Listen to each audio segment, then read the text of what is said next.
Hi, my name is Bertie Wright. I am doing this presentation for my MET CS 677 data science class with Python. So I did a trading strategies analysis project where the goal obviously was to find the, overall best trading strategy, and then also to look at some sort of peak performance and like worst case performance. So yeah, let's get to it. Right, so my goals: examine different trading strategies, historical data to determine which strategy is best. Um, this would be kind of like if you wanted to, predict prices in the future, you look at historical data and that can potentially tell you where the price is going to go. Obviously, it's not an exact science. Create and implement algorithms in Python to simulate trading based on different strategies. Find the strategy which on average is best, which had the peak return, and then which also was the worst overall and had the absolute minimum return. So my method was to get 5 years of historical data from 5 different companies.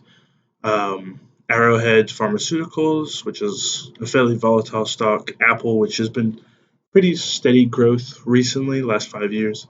Amazon has had pretty explosive growth in the last 5 years.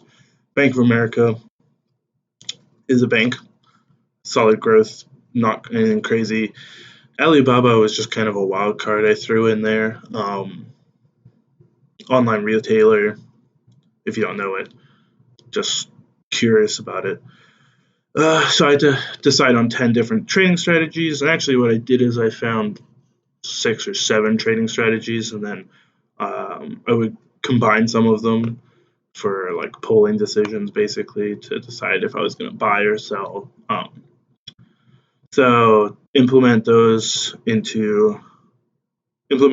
different files based on what the like main strategy was. So for the combination ones, whichever one basically is being evaluated first is which file it would go into. And I'll talk more about that later. Decide on the windows to use. So we're looking at different moving averages for the data. So we got 3 days, 5 days, 10 days, 20 days, 60, 90, 120, 180, and 240, which is corresponding to 3 days, 5 days, 2 weeks, a month, 3 months, 6 months, 9 months, and then a year. Anything more than a year is probably not relevant to this. Actually, even a year, it turns out, is not a really good window to trade on. But it was interesting to look at it. So, oh yeah, and then last thing I ended up doing, so I created these different strategies and I tested them out individually, and then just to make sure that they actually worked. And some of them were things that we had done in class already, so that was easy. And then the last thing I did was I created one large control software which imports all the data, sets it up into data frames, takes the data out in the sections that I want, basically plugs it into the algorithms, which are functions in the files and then uses the windows, and then also uses another variable called a k value. It's just a random variable which we're using to vary the algorithm slightly, just to see, basically like trial and error, figure out what the best method is. Yeah. And so the control software takes the data, runs it, prints out some just relevant returns into the console, but then also creates new data frames, adds the data to it, exports them at the end to CSV files, and then also creates figures, which you'll see some of Okay, so this is just a strategy overview. We can go through this pretty quickly. Bollinger Band, you take moving average, you take standard deviation up and down from the moving average, and then if the price moves outside of the Bollinger Band, so that's up or down standard deviation, then we either buy or sell. You can see this graph. I got this from the internet. There's one middle line. They're all orange. There's one middle line, that's the moving average. The Bollinger Band is the top and the bottom. And you can actually see that there's a certain symmetry between the two. Moving average, convergence, divergence. This just gives two moving averages and says if one moving average crosses the other one, then it's either a buy or a sell signal. So if moving average A is less than moving average B, we buy. If it's greater, then we sell, etc. Again, it kind of looks at like momentum in the stock market between a longer term, like a longer time period and a shorter time period, and then we decide on trading based on that. Volume trading, not something that we looked at in class. Instead of looking at the price, you look at how many stocks were bought on a day or in your time period. Again, you kind of just use the moving average, the same sort of concepts there apply. So for that, we use the Bollinger Band one. The MACD method was not very good, so I decided to use Bollinger Band because I like it more. I think it produced better results overall. Well, it did produce better results overall. So I created this strategy where it's the Bollinger Band one, but when we get a buy signal, we wait and we examine the next 2 or 3 days to see if the buy signal maintains or the sell signal maintains. And then if it does, we buy or sell. Basically, we're looking to see stock price has a certain momentum through the market, and we're looking to see if the momentum is being maintained. So if we see a buy signal for a couple days, then that means that there's good momentum in that range, and the same is true of the sell signal. So this trading strategy was to combine the volume Bollinger Band method and the price Bollinger Band method. That one's pretty self-explanatory. If we get a buy signal for both of them, we buy. If we don't get a buy signal for either, we don't buy. And same true of the sell. And then we have to. It's an and situation, so we have to have a buy signal on both. Both have to be true. Okay. Relative strength index is not one that we looked at in class. I think it's a little more advanced. Probably not that advanced actually for people who actually do this stuff, but for people who don't have too much knowledge, like myself of the stock market and algorithmic trading, it seemed like it was a bit more advanced. So this is the formula on the screen right here for the relative strength index, and it just tells you the momentum. It's a better look at the momentum in the stock market than just the moving average, because it looks at the moving average over the day, but then it also examines it compared to the previous moving average, basically. So it gives you a better idea as to the momentum in the stock market. So this is overbought or oversold. You just say, you kind of pick arbitrary levels. A classic one is 70 and 30. So if it's under 30, it's then oversold, meaning that its momentum is likely going to try and likely going to try and equalize at a certain equilibrium. Huh. Anyway, and the same is true if it goes above 70. It's overbought, meaning it's likely going to drop down to 50, which is the equilibrium level, or halfway in between, is what you're assuming. Yeah, it's not great. It's not a great method. It was okay. So the relative strength index price divergence, basically it looks at the relative strength index and then also looks at the price. And let's say that you see the relative strength index dipping, and you see, or no, let's go the other way. Let's say you see that the price is dipping, but you see the relative strength index is above the price. The price is more likely, or the theory goes that it's more likely to try and catch up to the relative strength index. So if you see a point where the price goes below the relative strength index, that will be a buy signal, because you're saying that it's going to then move back up to the price, the relative strength index level. And then the same is true on the other side. If the relative strength index is above the price, you're likely going to start going down, which either could mean that could be a position to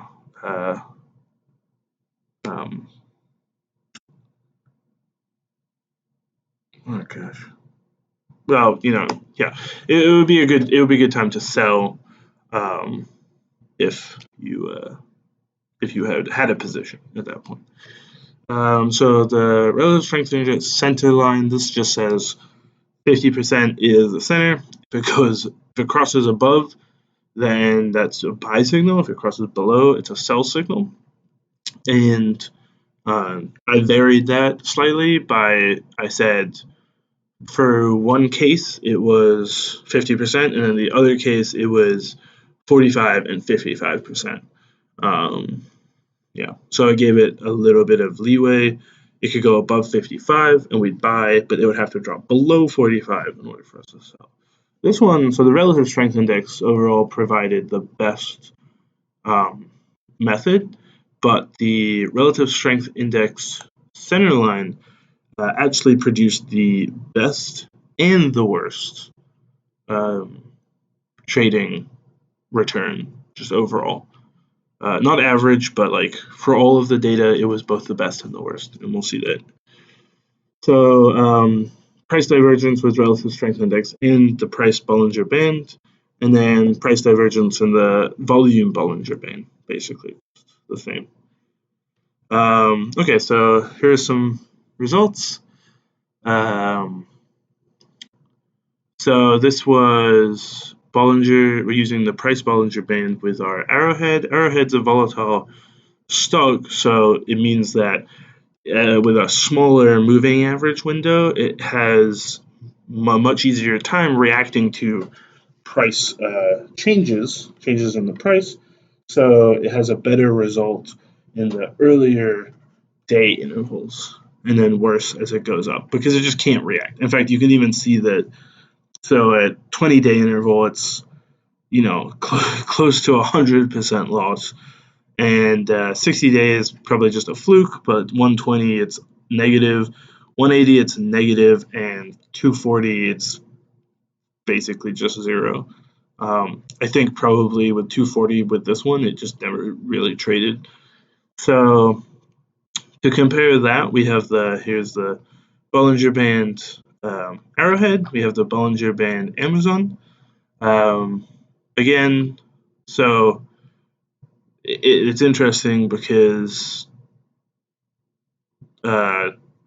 overall the returns here are lower, but they're also consistent versus here where we've got 350% return for Arrowhead on one day, and we've got one window, and we've got a almost 200% return, and then you get to 10 and you're negative, and 20 and you're almost 100% down. It's all over the place, and that is a true volatile stock.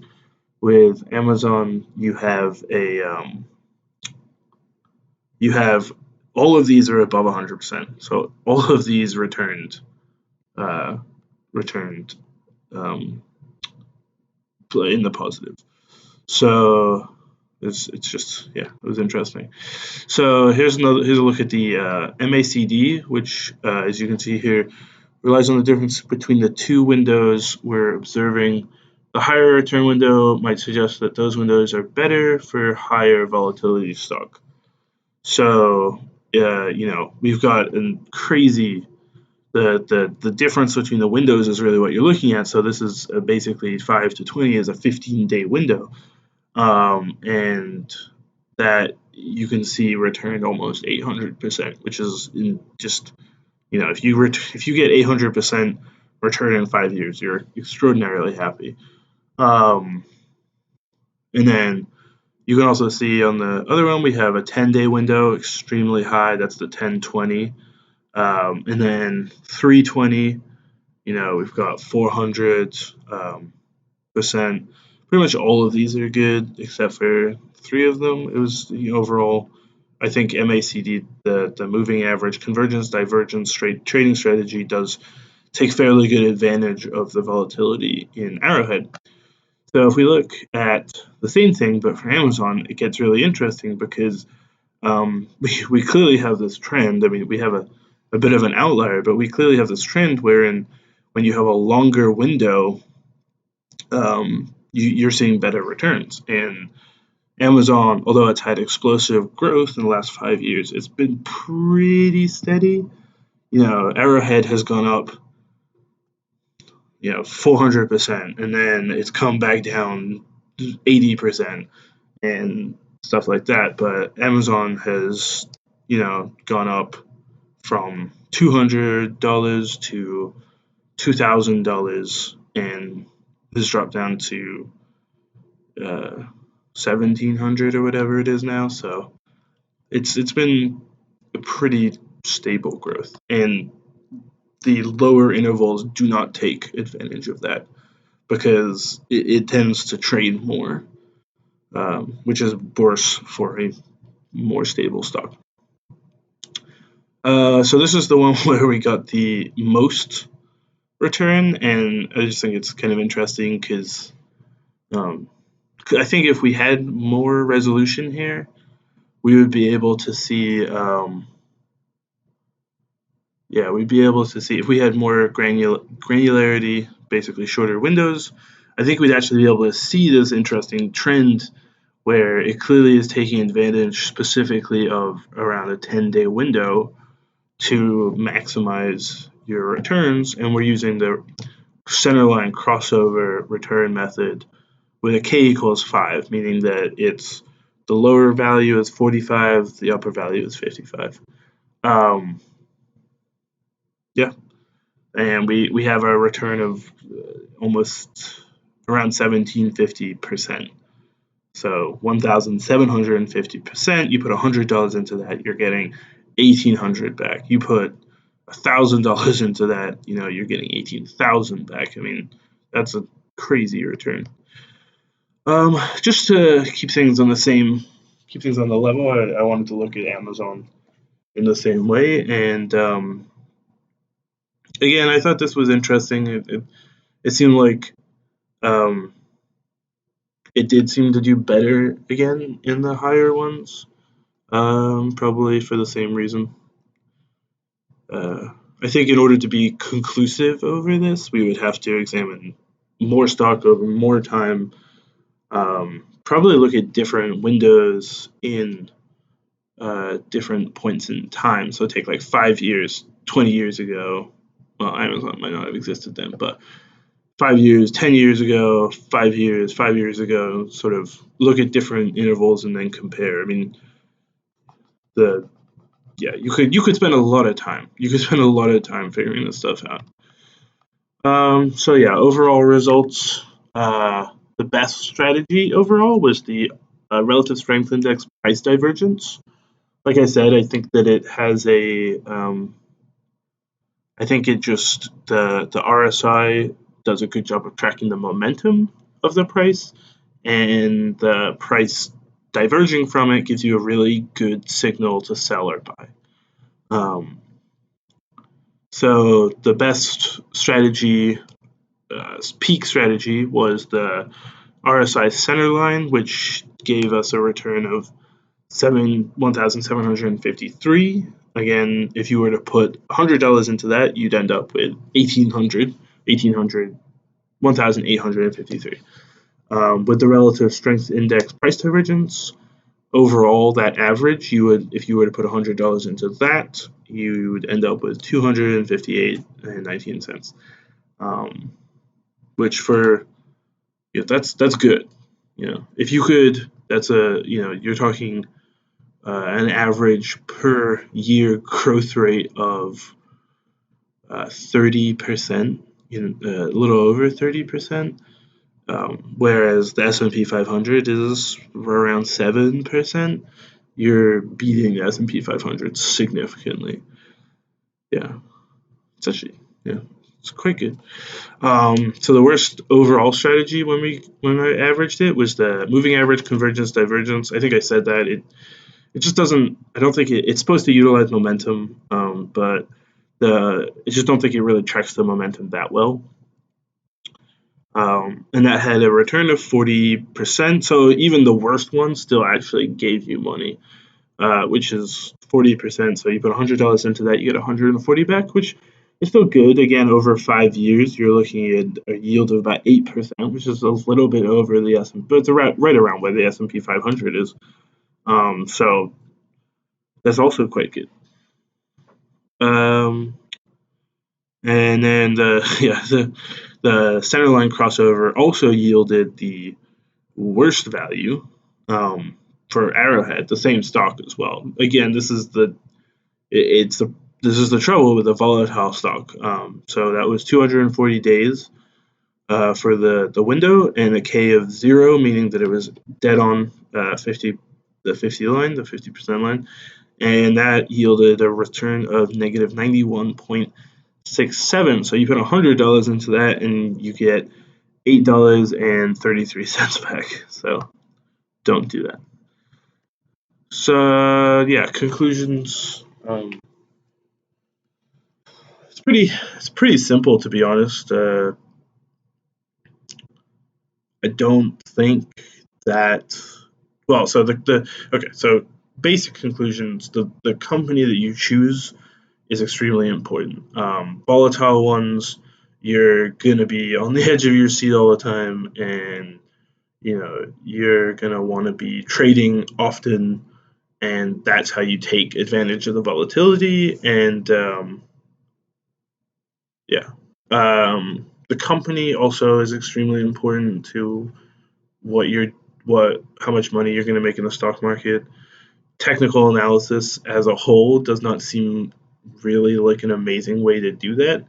It seems, disregarding the fact that it's stressful, and it seems like it's not going to win you money. It seems like you're not going to really make money. Fundamental analysis seems like a much better way to trade in the stock market, meaning you look at a company, examine how much money it's getting, its revenue, its profits, how much debt it has, who's running the company. Look at the company, the products in the market, generally speaking, and make decisions that way. Another thing is for technical analysis, and this comes back to there's a saying that is, it's not timing the market, it's time in the market. So you put money in and you leave it, and overall you're actually going to do better. So I would not use any of these trading strategies. I don't think I would use any trading strategies to try and make money. And I'm sure there are some people who can, and I know there are some companies that will do it, and I'm guessing if you have the resources to create a cluster to crunch a lot of numbers, you can probably do this better, and maybe it will be worth it to you. But with just like a computer and spending a reasonable amount of time analyzing this stuff, it just doesn't really seem worth it. If I were to do this again and I had more resources, and I had more time, I would take more data. I would try and find more trading strategies, maybe more complex ones, but definitely more data over different time periods, longer time periods, and just see how it works. So yeah, that's the end of my presentation. I hope it was enjoyable, and Oh yeah, there was one other thing. So I did look at just if you were to leave your money. So if you were to buy at the beginning of the 5 year period and just leave your money in that stock and then take it out at the end, and every single one, every single stock symbol, if you did that, you would do better than the average. And for Apple, you actually almost do as well as the peak because of just that level of growth that it's had. Um, a couple things though to mention. I did not take into account stock splits, which could obviously impact the price significantly. And I didn't. I also assumed that we could trade partial stock. I didn't make it so that it had to be whole stock, which you can't do. But I felt for the sake of this project, it really didn't matter that much. But the stock split would actually make a difference. Yeah, but I looked and I didn't see any like big ones, so I didn't think it was a huge deal. Okay, cool. Well, that's my presentation, and let's see. Yeah, thank you for watching this video. This was 26 minutes. That's a lot longer than I expected. Holy crap.